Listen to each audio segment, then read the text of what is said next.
દર્શક મિત્રો, હું છું પરમાર અનિશા. તમે જોઈ રહ્યા છો લોક સામના ન્યૂઝ.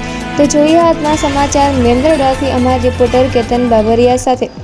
5 દિવસીય પ્રશિક્ષણ વર્ગનો સમાપન સમારોહ યોજાયો. જૂનાગઢમાં 5 દિવસીય પ્રશિક્ષણ વર્ગનો ભવ્ય સમાપન સમારોહ યોજાયો હતો, જેમાં મોટી સંખ્યામાં તાલીમાર્થીઓ અને કાર્યકર્તાઓ હાજર રહ્યા હતા. શહેરની ખામત રોડ ચોકડી ખાતે આવેલી કૃષ્ણા બોર્ડિંગ સ્કૂલમાં યોજાયેલા આ કાર્યક્રમમાં આંતરરાષ્ટ્રીય હિન્દુ પરિષદના રાષ્ટ્રીય અધ્યક્ષ પ્રવીણ ગોતડિયા વિશેષ ઉપસ્થિત રહ્યા હતા. કાર્યક્રમ દરમિયાન મહિલાઓની સુરક્ષા, જાગૃતિ અને સંગઠનાત્મક સશક્તિકરણ મુદ્દે માર્ગદર્શન આપવામાં આવ્યું હતું. ગિરનાર ક્ષેત્રના સંતો મહંતો પણ સમારોહમાં જોડાયા હતા. રજની ઠકુરાલ સહિત આગેવાનોની ઉપસ્થિતિમાં કાર્યક્રમ પૂર્ણ થયો હતો. रजनी ठुकराल, राष्ट्रीय अध्यक्ष ओजस्विनी।